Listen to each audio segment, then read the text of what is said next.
토라 포션 35번째 낫소 민수기 4장 21절에서 7장 89절 말씀입니다. 여호와께서 모세에게 말씀하셨습니다. 게르손 자손을 가족별로 집안별로 세워라. 30세에서 50세까지의 남자들을 세워라. 그들은 회막에서 일할 사람들이다. 게르손 집안이 해야 할 일과 날라야 할 물건은 이러하다. 그들에게 회막의 여러 가지 천과 그 덮개와 고운 가죽으로 만든 덮개와 회막 입구의 휘장을 운반하게 하여라. 그리고 성막 둘레의 뜰 휘장과 제단과 뜰 입구의 휘장과 줄과 휘장에 쓰는 모든 물건과 이와 관계가 있는 그 밖의 모든 물건을 운반하여라. 아론과 그의 아들들은 게르손 자손이 하는 모든 일을 감독하여라. 너희는 그들이 날라야 할 물건을 일러 주어라. 이것이 게르손 집안이 회막에서 해야 할 일이다. 제사장 아론의 아들 이다말이 그 일을 감독하여라. 므라리 자손을 가족별로 집안별로 세워라. 30세에서 50세까지의 남자들을 세워라. 그들은 회막에서 일할 사람들이다. 므라리 집안이 해야 할 일은 회막의 널빤지와 빗장과 기둥과 밑받침을 나르는 일이다. 그들은 또 뜰 둘레에 있는 기둥과 그 밑받침과 장막 말뚝과 줄과 거기에 딸린 모든 연장을 날라라. 너희는 각 사람이 해야 할 일을 자세히 일러 주어라. 이것이 므라리 집안이 회막에서 해야 할 일이다. 제사장 아론의 아들 이다말이 그 일을 감독하여라. 모세와 아론과 이스라엘 장로들은 고핫 자손을 가족별로 집안별로 세웠습니다. 이들은 30세에서 50세까지의 남자로서 회막에서 일할 사람들입니다. 가족별로 이름을 적은 남자는 모두 2750명이었습니다. 이것이 회막에서 일한 고핫 자손을 모두 합한 수입니다. 모세와 아론은 여호와께서 모세에게 명령하신 대로 그들의 수를 세웠습니다. 게르손 집안도 가족별로 집안별로 이름을 적었습니다. 이들은 30세에서 50세까지의 남자로서 회막에서 일해야 했습니다. 집안별로 가족별로 이름을 적은 남자는 모두 2630명이었습니다. 이것이 회막에서 일한 게르손 자손을 모두 합한 수입니다. 모세와 아론은 여호와께서 명령하신 대로 그들의 수를 세웠습니다. 므라리 집안도 가족별로 집안별로 이름을 적었습니다. 이들은 30세에서 50세까지의 남자로서 회막에서 일해야 했습니다. 집안별로 이름을 적은 남자는 모두 3200명이었습니다. 이것이 회막에서 일한 므라리 자손을 모두 합한 수입니다. 모세와 아론은 여호와께서 명령하신 대로 그들의 수를 세웠습니다. 그리하여 모세와 아론과 이스라엘 장로들은 레위 사람을 가족별로 집안별로 다 세웠습니다.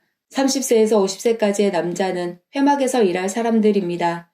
그들은 또 회막과 관계가 있는 물건들을 나르는 일도 했습니다. 가족별로 이름을 적은 남자는 모두 8580명이었습니다. 여호와께서 모세에게 명령하신 대로 각 사람은 해야 할 일과 날라야 할 짐을 맡았습니다. 모든 일이 여호와께서 모세에게 명령하신 대로 이루어졌습니다. 여호와께서 모세에게 말씀하셨습니다. 이스라엘 백성에게 명령하여 누구든지 문두병에 걸린 사람은 진 밖으로 쫓아내도록 하여라. 그리고 피와 고름이 흘러나오는 악성 피부병 환자와 시체를 만진 사람도 쫓아내어라. 남자든 여자든 가릴 것 없이 진 밖으로 쫓아내어라. 그래서 내가 너희와 함께 사는 이 진을 더럽히지 마라. 이스라엘은 하나님의 명령에 복종했습니다.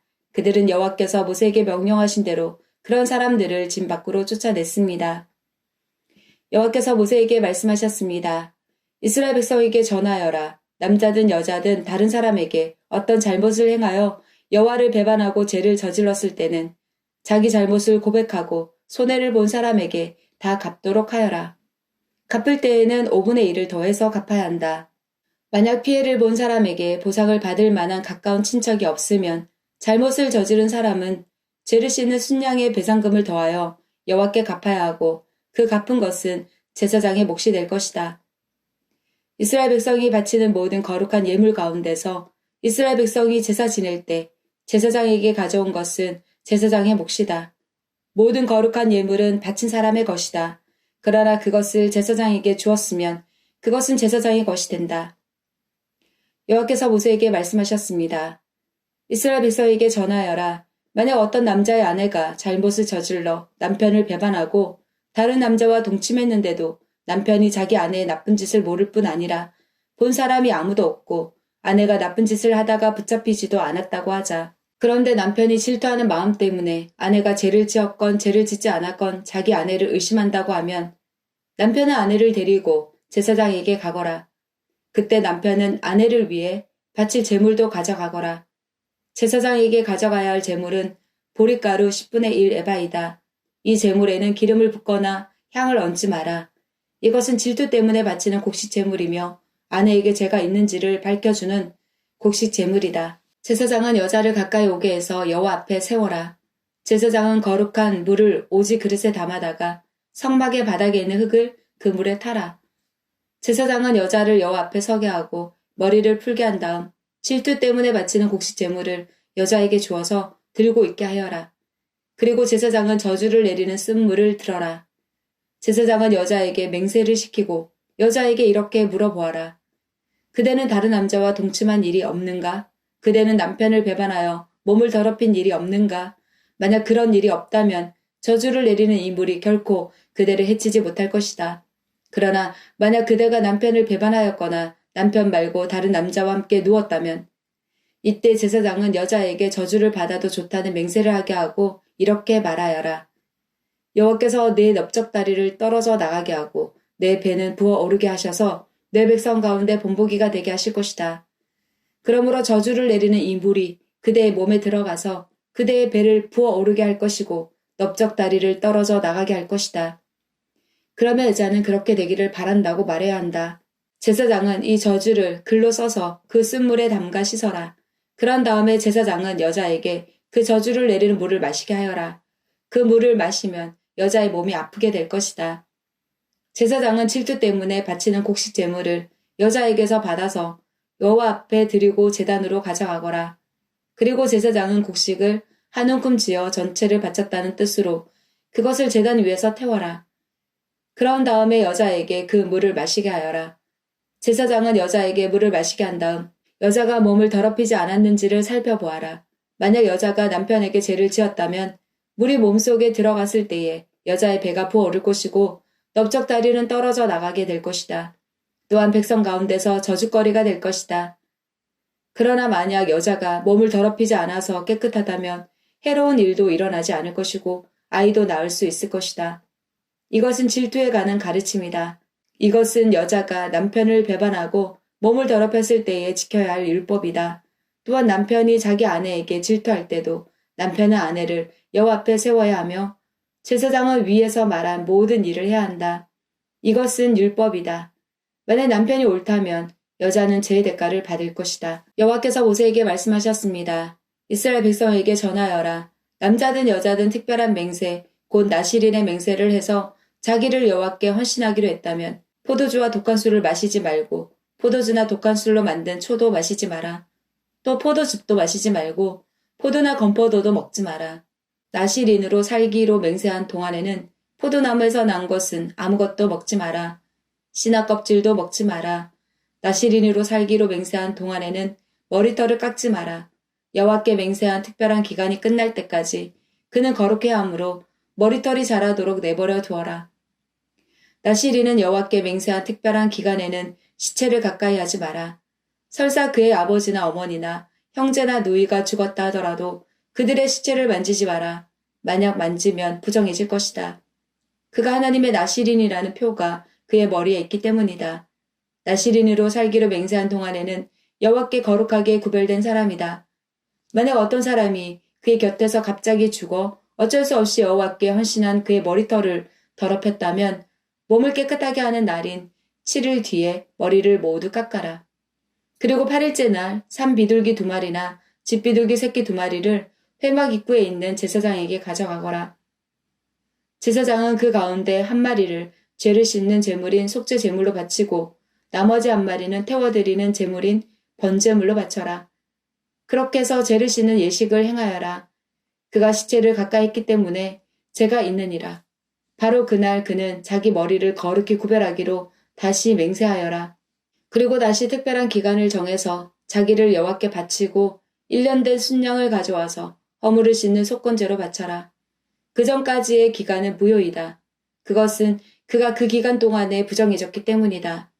나실인의 규례는 이러하다. 맹세한 기간이 끝나면 회막 입구로 가서 거기에서 여호와께 제물을 바쳐라. 흠없는 1년 된 순양을 번제물로 바치고 흠없는 1년 된 암양을 속죄 제물로 바쳐라. 그리고 흠없는 순양 한 마리를 화목 제물로 바쳐라. 그 밖에도 누룩을 넣지 않고 기름을 섞어 만든 빵과 누룩을 넣지 않고 기름을 발라 만든 과자를 가져와서 곡식 제물과 부어드리는 제물인 전제물과 함께 바쳐라. 제사장은 이 제물들을 여호와 앞에 가져와서 죄를 씻는 제사인 속죄제와 태워드리는 제사인 번제로 바쳐라. 그런 다음에 순양을 잡아 여호와께 화목 제물로 바치며 그때에 누룩을 넣지 않은 빵인 무교병 한 강주리를 함께 바쳐라. 그리고 곡식 제물과 전제물도 바쳐라. 나실인은 회막 입구로 가서 그가 바친 머리털을 밀고 그 머리털을 화목 제물 밑에서 타고 있는 불에 올려 놓아라. 나실인이 머리를 모두 민 뒤에 제사장은 순양의 삶은 어깨 고기와 광주리에 들어있는 누룩을 넣지 않은 빵과 과자를 하나씩 나실인에게 주어서 손에 들고 있게 하여라. 그런 다음에 제사장은 그것들을 여호와 앞에 흔들어 바치는 제사인 요제로 드려라. 그것들은 거룩한 제물로서 제사장의 몫이다. 또 흔들어 바친 순양의 가슴 고기와 높이 들어 올려 바친 넓적다리 고기도 제사장의 몫이다. 그런 다음에야 나실인은 포도주를 마실 수 있다. 이것은 나실인에 관한 율법이다. 누구든지 여호와께 자신을 구별하여 나실인이 되기로 예물을 드린 자는 이 외에도 힘이 미치는 대로 하고 그가 맹세한 대로 자신을 구별한 법을 따르라. 여호와께서 모세에게 말씀하셨습니다. 아론과 그의 아들들에게 전하여라. 너희는 이스라엘 백성에게 이렇게 복을 빌어 주어라. 여호와께서 너에게 복을 내리시고 너를 지켜주시고 여호와께서 너에게 자비를 베푸시며 너에게 은혜를 내려주시기를 빈다. 여호와께서 너를 내려다보시고 너에게 평화를 주시기를 빈다. 아론과 그의 아들들이 내 이름으로 이스라엘 백성에게 복을 빌어주면 내가 그들에게 복을 내릴 것이다. 모세는 성막 세우기를 마치고 성막과 그 안의 모든 것에 기름을 붓고 제단과 그 모든 연장에도 기름을 부어 거룩히 구별했습니다. 그러자 이스라엘 지도자들 곧 각 집안의 어른들과 각 지파의 지도자들로서 백성의 수를 셀 때에 함께 일한 사람들이 제물을 바쳤습니다. 그들은 여호와께 덮개가 있는 수레 6대와 황소 12마리를 가져왔습니다. 각 지도자마다 황소 1마리씩 가져왔고 수레는 2사람이 1대씩 가져왔습니다. 그들은 그것을 성막 앞으로 가져왔습니다. 여호와께서 모세에게 말씀하셨습니다. 지도자들이 가져온 이 예물을 받아라. 그래서 회막에서 하는 모든 일에 쓸 수 있도록 하여라. 그것을 레위 사람에게 주어서 각자 맡은 일에 따라 쓸 수 있도록 하여라. 그리하여 모세는 수레와 황소를 받았습니다. 모세는 그것들을 레위 사람에게 주었습니다. 수레 2대와 황소 4마리는 게르손 자손에게 주었습니다. 이것은 그들이 맡은 일을 하는데 필요한 분량이었습니다. 수레 4대와 황소 8마리는 무라리 자손에게 주었습니다. 이것은 그들이 맡은 일을 하는데 필요한 분량이었습니다. 제사장 아론의 아들 이다말이 이들 모두의 일을 감독했습니다. 그러나 고핫 자손에게는 황소나 수레를 주지 않았습니다. 왜냐하면 그들은 어깨로 거룩한 물건들을 날라야 했기 때문입니다. 제단에 기름을 붓던 날 지도자들은 여호와를 섬기는 일에 쓸 수 있는 예물을 가져와서 제단 앞에 드렸습니다. 여호와께서 모세에게 말씀하셨습니다. 너는 지도자들이 매일 한 사람씩 나와서 예물을 바치게 하여라. 그래서 제단을 거룩히 구별하여라. 첫째 날에는 암미나답의 아들 나손이 예물을 가져왔습니다. 그는 유다 지파의 지도자입니다. 그 예물은 거룩한 곳인 성소에서 다는 무게로 130세겔 되는 은쟁반 하나와 70세겔 되는 은접시 하나입니다. 접시와 쟁반에는 기름을 섞은 고운 가루를 가득 채워 가져왔습니다. 이것은 곡식 제물로 바칠 것입니다. 그리고 무게가 10세겔 되는 금잔에 향을 담아서 가져왔습니다. 또 수송아지와 순양과 1년 된 어린 순양을 1마리씩 가져왔습니다. 이것은 태워드리는 제물인 번제물로 바칠 것입니다. 또 죄를 씻는 제물인 속죄 제물로 순념소를 1마리 가져왔습니다. 또 황소 2마리와 순양 5마리와 순념소 5마리와 1년 된 어린 순양 5마리도 가져왔습니다. 이것은 모두 화목 제물로 바칠 것입니다. 이것은 암미나답의 아들 나손의 예물이었습니다. 둘째 날에는 수알의 아들 느다넬이 예물을 가져왔습니다. 그는 이사갈 지파의 지도자입니다. 그 예물은 성소에서 다는 무게로 130세겔 되는 은쟁반 하나와 70세겔 되는 은접시 하나입니다. 접시와 쟁반에는 기름을 섞은 고운 가루를 가득 채워 가져왔습니다. 이것은 곡식제물로 바칠 것입니다. 그리고 무게가 10세겔 되는 금잔에 향을 담아서 가져왔습니다. 또 수송아지와 순양과 1년 된 어린 순양을 한 마리씩 가져왔습니다. 이것은 번제물로 바칠 것입니다. 또 속죄제물로 순염소를 한 마리 가져왔습니다. 또 황소 2마리와 순양 5마리와 순염소 5마리와 1년 된 어린 순양 5마리도 가져왔습니다. 이것은 모두 화목제물로 바칠 것입니다. 이것은 수알의 아들 느다넬의 예물이었습니다. 셋째 날에는 헬론의 아들 엘리압이 예물을 가져왔습니다. 그는 스불론 지파의 지도자입니다. 그 예물은 성소에서 다는 무게로 130세겔 되는 은쟁반 하나와 70세겔 되는 은접시 하나입니다. 접시와 쟁반에는 기름을 섞은 고운 가루를 가득 채워 가져왔습니다. 이것은 곡식제물로 바칠 것입니다. 그리고 무게가 10세겔 되는 금잔에 향을 담아서 가져왔습니다. 또 수송아지와 순양과 1년 된 어린 순양을 한 마리씩 가져왔습니다. 이것은 번제물로 바칠 것입니다. 또 속죄제물로 순염소를 한 마리 가져왔습니다. 또 황소 2마리와 순양 5마리와 순염소 5마리와 1년 된 어린 순양 5마리도 가져왔습니다. 이것은 모두 화목제물로 바칠 것입니다. 이것은 헬론의 아들 엘리압의 예물이었습니다. 넷째 날에는 스데울의 아들 엘리술이 예물을 가져왔습니다. 그는 르우벤 지파의 지도자입니다. 그 예물은 성소에서 다는 무게로 130세겔 되는 은쟁반 하나와 70세겔 되는 은접시 하나입니다. 접시와 쟁반에는 기름을 섞은 고운 가루를 가득 채워 가져왔습니다. 이것은 곡식제물로 바칠 것입니다. 그리고 무게가 10세겔 되는 금잔에 향을 담아서 가져왔습니다. 또 수송아지와 순양과 1년 된 어린 순양을 한 마리씩 가져왔습니다. 이것은 번제물로 바칠 것입니다. 또 속죄제물로 순염소를 한 마리 가져왔습니다. 또 황소 2마리와 순양 5마리와 순염소 5마리와 1년 된 어린 순양 5마리도 가져왔습니다. 이는 모두 화목제물로 바칠 것입니다. 이것은 스데울의 아들 엘리술의 예물이었습니다. 다섯째 날에는 수리삭대의 아들 술루미엘이 예물을 가져왔습니다. 그는 시므온 지파의 지도자입니다. 그 예물은 성소에서 다는 무게로 130세겔 되는 은쟁반 하나와 70세겔 되는 은접시 하나입니다. 접시와 쟁반에는 기름을 섞은 고운 가루를 가득 채워 가져왔습니다. 이것은 곡식제물로 바칠 것입니다. 그리고 무게가 10세겔 되는 금잔에 향을 담아서 가져왔습니다. 또 수송아지와 순양과 1년 된 어린 순양을 한 마리씩 가져왔습니다. 이것은 번제물로 바칠 것입니다. 또 속죄제물로 순염소를 한 마리 가져왔습니다. 또 황소 2마리와 순양 5마리와 순염소 5마리와 1년 된 어린 순양 5마리도 가져왔습니다. 이것은 모두 화목제물로 바칠 것입니다. 이것은 수리삿대의 아들 술루미엘의 예물이었습니다. 여섯째 날에는 드우엘의 아들 엘리아삽이 예물을 가져왔습니다. 그는 각 지파의 지도자입니다. 그 예물은 성소에서 나는 무게로 130세겔 되는 은쟁반 하나와 70세겔 되는 은접시 하나입니다. 접시와 쟁반에는 기름을 섞은 고운 가루를 가득 채워 가져왔습니다. 이것은 곡식제물로 바칠 것입니다. 그리고 무게가 10세겔 되는 금잔에 향을 담아서 가져왔습니다. 또 수송아지와 순양과 1년 된 어린 순양을 한 마리씩 가져왔습니다. 이것은 번제물로 바칠 것입니다. 또 속죄제물로 순염소를 한 마리 가져왔습니다. 또 황소 2마리와 순양 5마리와 순염소 5마리와 1년 된 어린 순양 5마리도 가져왔습니다. 이는 모두 화목제물로 바칠 것입니다.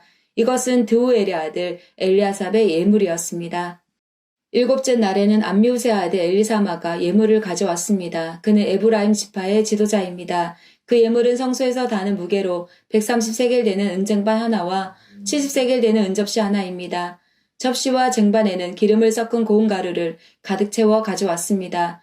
이것은 곡식제물로 바칠 것입니다. 그리고 무게가 10세겔 되는 금잔에 향을 담아서 가져왔습니다. 또 수송아지와 순양과 1년 된 어린 순양을 한 마리씩 가져왔습니다.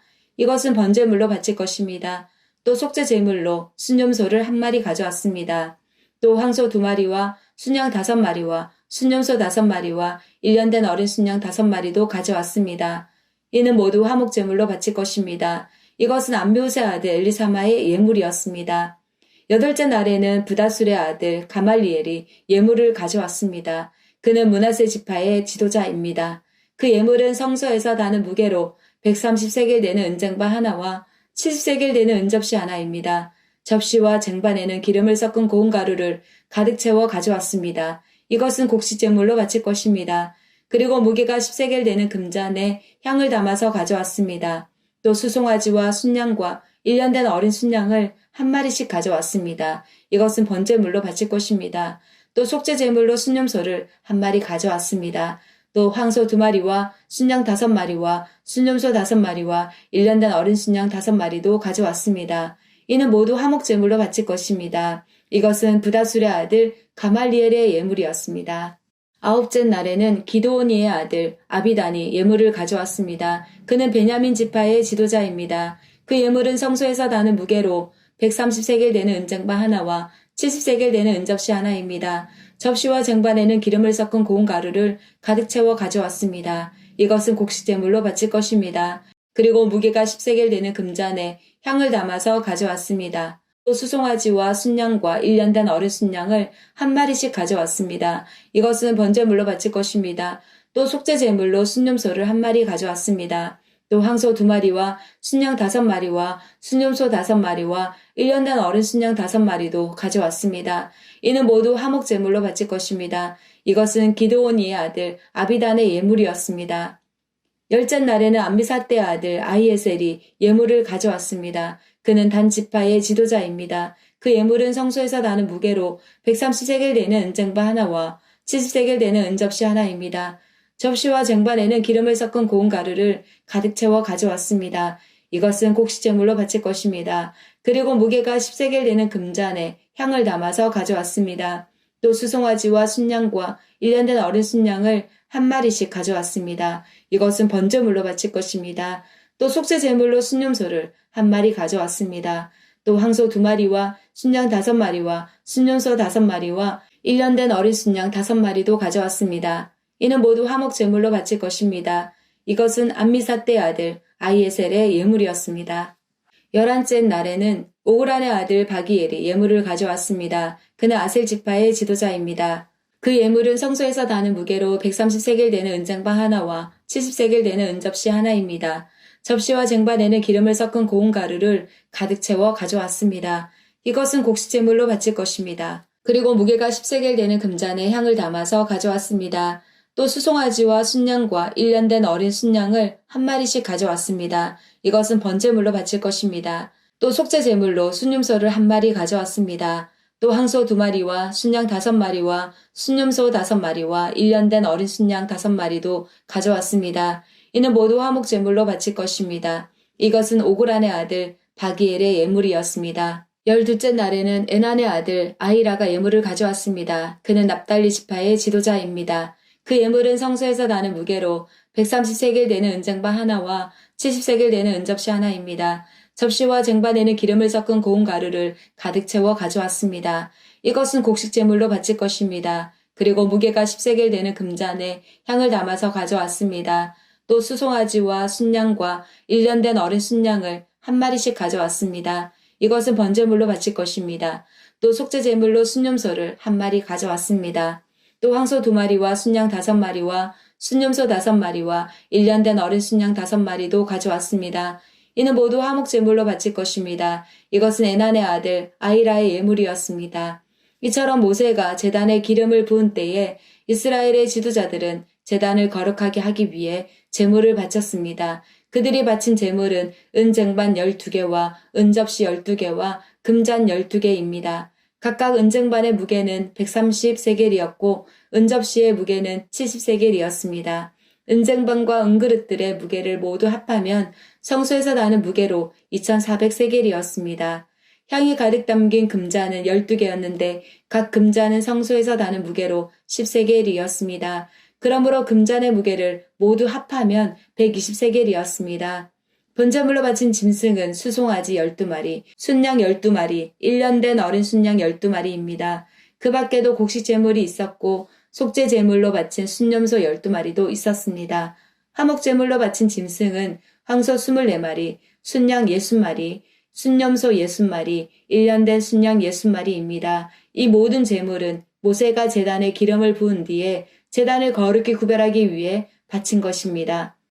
모세는 여호와께 말씀드릴 것이 있을 때에는 만남의 장막인 회막으로 들어갔습니다. 모세는 여호와께서 자기에게 하시는 말씀을 들었습니다. 여호와의 목소리는 언약궤를 덮고 있는 속죄판 위에 있는 날개 달린 생물들인 두 그룹 사이에서 들려왔습니다. 이처럼 여호와께서는 모세에게 말씀하셨습니다. 하프타라.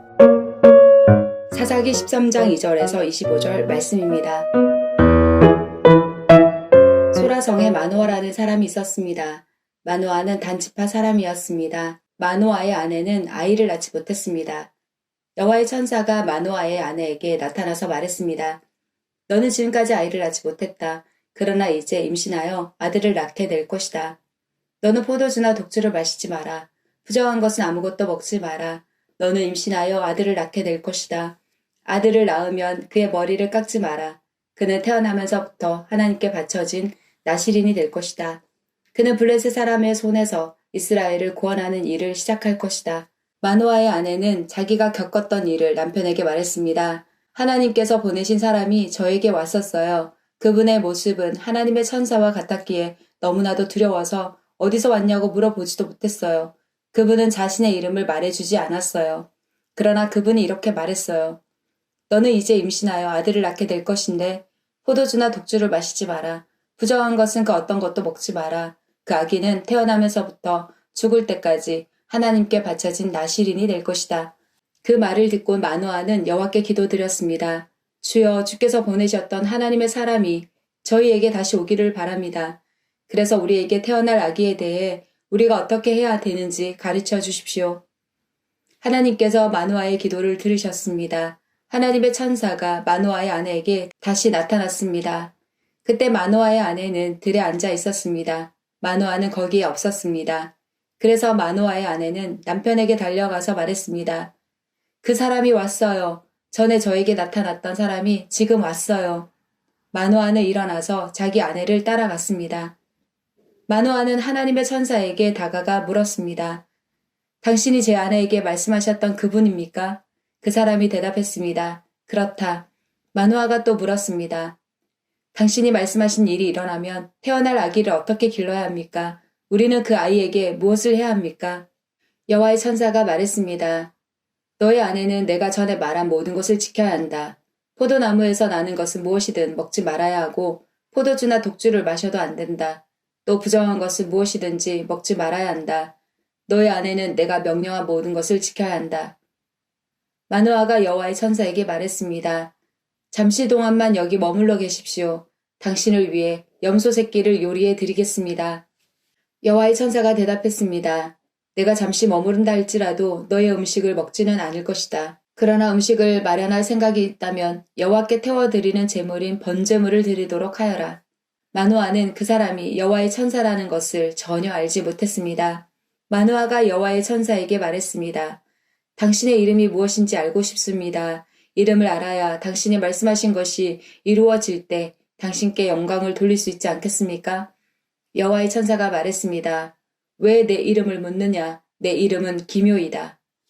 그 후에 마노아는 한 바위 위에서 염소 새끼와 곡식을 여호와께 제물로 바쳤습니다. 그때 여호와께서 놀라운 일을 하셨는데 마노아와 그 아내는 그것을 지켜보았습니다. 불꽃이 제단에서부터 하늘로 치솟았습니다. 불이 타고 있을 때 여호와의 천사가 그 불을 타고 하늘로 올라갔습니다. 마노아와 그의 아내는 그 모습을 보고 얼굴을 땅에 대고 엎드렸습니다. 마노아와 그의 아내에게 여호와의 천사가 다시는 나타나지 않았습니다. 마노아는 그때서야 비로소 그 사람이 여호와의 천사라는 것을 알았습니다. 마노아가 말했습니다. 우리가 하나님을 보았다. 그러니 우리는 이제 죽을 것이다. 그러나 마노아의 아내가 자기 남편에게 말했습니다. 여호와께서는 우리를 죽이지 않으실 거예요. 우리를 죽이실 생각이었다면 우리의 번제물이나 곡식 제물도 받지 않으셨을 거예요.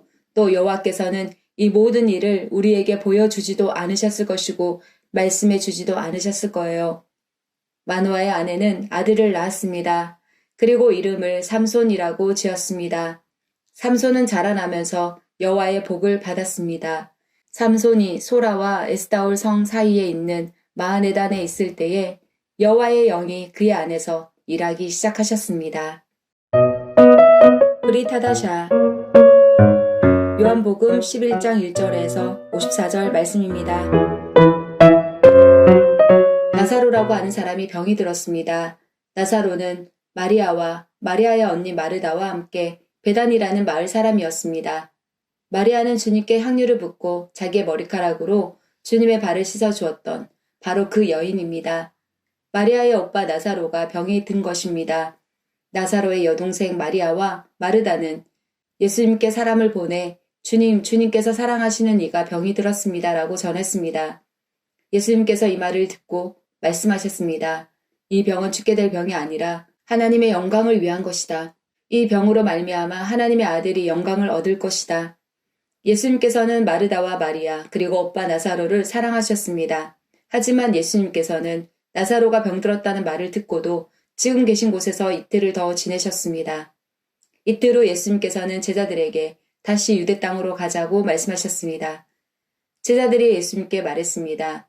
하지만 선생님, 방금 전에 유대인들이 주님을 돌로 쳐 죽이려고 하였는데 다시 그곳으로 가려고 하십니까? 예수님께서 대답하셨습니다. 하루 중 낮이 12시간이나 되지 않느냐? 사람이 낮에 걸어 다니면 그는 이 세상의 빛을 보기 때문에 넘어지지 않는다. 그러나 밤에 걸어 다니면 그 사람 속에 빛이 없으므로 넘어진다. 예수님께서 이 말씀을 하신 후에 이렇게 덧붙이셨습니다. 우리 친구 나사로가 깊이 잠들었으니 그를 깨우러 가야겠다. 그러자 제자들이 말했습니다. 주님, 나사로가 잠들었다면 낫게 될 것입니다. 예수님께서는 나사로가 죽은 것에 대해 말씀하셨지만 예수님의 제자들은 나사로가 정말로 잠을 자고 있는 것으로 생각했습니다. 그때 예수님께서 분명히 말씀하셨습니다. 나사로가 죽었다. 하지만 너희를 위해서는 내가 거기에 있지 않았던 것이 기쁘다. 이것은 너희들이 믿을 수 있도록 하기 위함이다. 그러나 이제 나사로에게 가자. 그때 디두모라는 별명을 가진 도마가 다른 제자들에게 우리도 주님과 함께 죽으러 가자고 말했습니다. 예수님께서 나사로가 있는 곳에 도착했습니다. 그때 나사로는 이미 죽어 무덤 속에 있은 지 4일이나 되었습니다. 베다니는 예루살렘에서 약 3km 조금 못 되는 곳에 있었습니다. 많은 유대인이 오빠를 잃은 마르다와 마리아를 위로하러 두 자매에게 왔습니다. 마르다는 예수님께서 오신다는 소식을 듣고 예수님을 마중 나갔고 마리아는 집에 남아 있었습니다. 마르다가 예수님께 말했습니다. 주님께서 여기 계셨더라면 제 오빠가 죽지 않았을 것입니다. 그러나 지금이라도 주님께서 하나님께 구하시는 것은 무엇이든지 하나님께서 주시리라는 것을 알고 있습니다. 예수님께서 말씀하셨습니다. 네 오빠가 다시 살아날 것이다. 마르다가 대답했습니다. 마지막 날에 있을 부활 때 제 오빠가 다시 살아난다는 것을 제가 압니다. 예수님께서 마르다에게 말씀하셨습니다. 나는 부활이요 생명이다. 나를 믿는 사람은 설령 죽는다 해도 살 것이며 살아서 나를 믿는 사람은 그 누가 되었든지 결코 죽지 않을 것이다. 네가 이것을 믿느냐? 마르다가 대답했습니다. 네 주님, 저는 주님께서 그리스도이시며 세상에 오시기로 한 하나님의 아들이심을 믿습니다. 마르다는 이 말을 하고는 집으로 돌아갔습니다. 마르다가 마리아를 따로 불러내 말했습니다. 선생님이 여기 오셔서 너를 찾으셔. 마리아는 이 말을 듣자마자 바로 일어나 예수님께로 갔습니다. 예수님께서는 마을로 들어오지 않으시고 그때까지 줄곧 마르다를 만났던 곳에 계셨습니다. 마리아와 함께 집에 있으면서 마리아를 위로하던 유대인들은 마리아가 일어나 황급히 나가는 것을 보았습니다. 그들은 마리아의 뒤를 따라 나오면서 마리아가 통곡하러 무덤에 가는 것이라고 생각했습니다. 마리아는 예수님께서 계신 곳으로 갔습니다. 마리아는 예수님을 보자 그의 발 아래 엎드려 이렇게 말했습니다. 주님께서 여기 계셨더라면 저의 오빠가 죽지 않았을 것입니다. 예수님께서 마리아와 마리아의 뒤를 따라온 유대인들이 우는 것을 보셨습니다. 예수님의 마음은 격한 감정이 들면서 몹시 아프셨습니다. 예수님께서 말씀하셨습니다. 나사로를 어디에 두었느냐? 그들이 대답했습니다. 와서 보십시오, 주님. 그러자 예수님께서 눈물을 흘리셨습니다. 그것을 보고 유대인들이 말했습니다. 예수님께서 나사로를 얼마나 사랑하였는가 보아라. 그러나 그들 중에는 앞 못 보는 사람의 눈도 뜨게 한 사람이 나사로가 죽지 않게 할 수는 없었나라고 말하는 사람도 있었습니다. 예수님께서는 몹시 아픈 마음으로 무덤에 가셨습니다. 그 무덤은 입구를 커다란 돌로 막은 굴이었습니다. 예수님께서 돌을 옮겨 놓으라고 말씀하셨습니다. 죽은 나사로의 여동생 마르다가 예수님께 말씀드렸습니다. 주님, 오빠가 죽어 무덤에 있은 지 이미 4일이나 되어 냄새가 심하게 납니다. 예수님께서 마르다에게 말씀하셨습니다. 네가 믿으면 하나님의 영광을 볼 것이라고 내가 너에게 말하지 않았느냐? 그래서 사람들이 입구에서 돌을 옮겨 놓았습니다. 그때 예수님께서는 고개를 들어 하늘을 보시며 말씀하셨습니다. 아버지, 지금까지 제 말을 들어주셔서 감사합니다. 아버지께서는 언제나 제 말을 들으시는 줄을 제가 압니다. 그러나 저는 주위에 있는 이 사람들을 위하여 그들이 아버지께서 저를 보내셨음을 믿게 하기 위하여 이 말을 한 것입니다. 예수님께서는 이 말씀을 하신 후 큰 소리로 말씀하셨습니다. 나사로야, 나오너라. 죽은 사람이 밖으로 나왔습니다. 그의 손과 발은 천으로 감겨져 있었으며 얼굴도 천으로 둘러싸여 있었습니다. 예수님께서는 사람들에게 천을 풀어주어 다니게 하여라 하고 말씀하셨습니다. 마리아에게 조문하러 왔던 유대인들은 예수님께서 하신 일을 보고는 그분을 믿었습니다. 그러나 그들 중 어떤 유대인들은 바리새인들에게 가서 예수님께서 하신 일을 일러 바쳤습니다. 그러자 대제사장들과 바리새인들은 사내들인을 열어 의견을 물었습니다.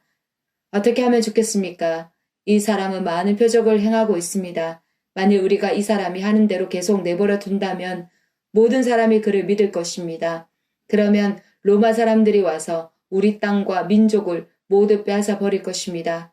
그들 중에 가야바라는 한 사람이 있었습니다. 가야바는 그 해의 대제사장이었습니다. 가야바가 이렇게 말했습니다. 여러분들은 아무것도 모르시는군요. 민족 전체가 멸망당하는 것보다는 한 사람이 백성을 위하여 죽는 것이 더 낫다는 사실을 깨닫지 못하십니까? 이 말은 가야바가 스스로 한 말이 아니었습니다. 그는 그 해의 대제사장이었으므로 예수님께서 유대 민족을 위해 죽게 될 것을 예언한 것이었습니다. 가야바는 예수님께서 유대 민족만이 아니라 사방에 흩어져 있는 하나님의 자녀들을 하나로 만들기 위해 죽으실 것을 예언한 것입니다. 그날 이후 유대의 지도자들은 예수님을 죽일 계획을 세우기 시작했습니다. 예수님께서는 더 이상 유대인들이 있는 곳에 공공연히 다니지 않으셨습니다. 예수님께서는 그곳을 떠나 광야 근처에 있는 에브라임이라는 마을로 가서 제자들과 함께 거기서 지내셨습니다.